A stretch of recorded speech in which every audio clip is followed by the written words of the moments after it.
ఆ వ్యక్తి అనుకోకుండా ఒక ఉచ్చులో చిక్కుకున్నాడు. ఒక చెక్క బోనులో పూర్తిగా బందీ అయ్యాడు.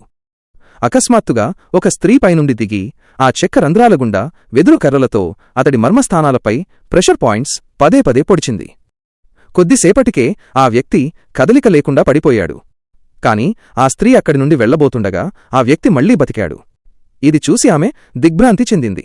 ఆ వ్యక్తి వెంటనే ఆ బోనును బద్దలు కొట్టి బయటకు వచ్చాడు. అతడిని చూసిన ఆ స్త్రీ వేగంగా అతడిని వెంబడించి అతడి బలహీనమైన చోట గట్టిగా తన్నింది.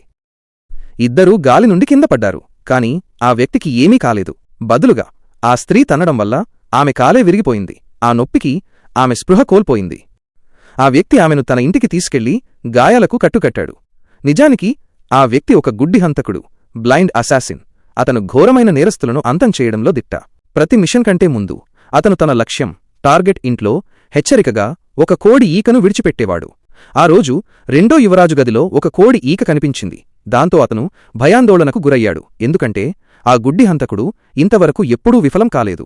రెండో యువరాజుకు సహాయం చేయడానికి ఆ స్త్రీ ఎలాగైనా ఆ గుడ్డి హంతకుడిని చంపాలని నిర్ణయించుకుంది. అయినప్పటికీ ఆమె అతని చేతిలో ఓడిపోయింది.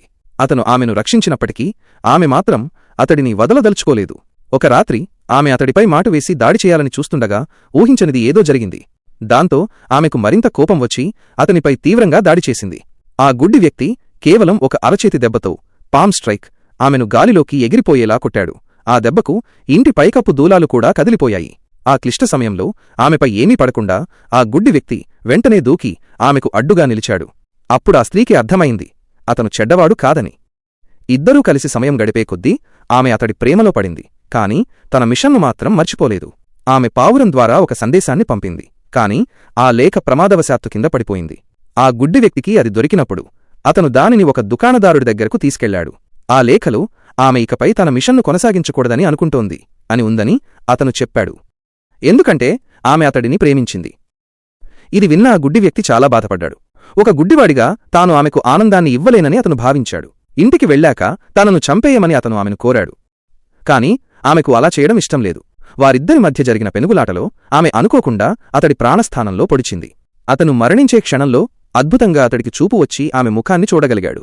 ఆ స్త్రీ కన్నీళ్లతో రాజభవనానికి తిరిగి వెళ్ళిపోయింది. కాని ఆ గుడ్డి వ్యక్తి ప్రాణాలతో బయటపడ్డాడని ఆమెకు తెలియదు. తరువాతి భాగం కోసం మా ఛానల్ని సబ్స్క్రైబ్ చేసుకోండి.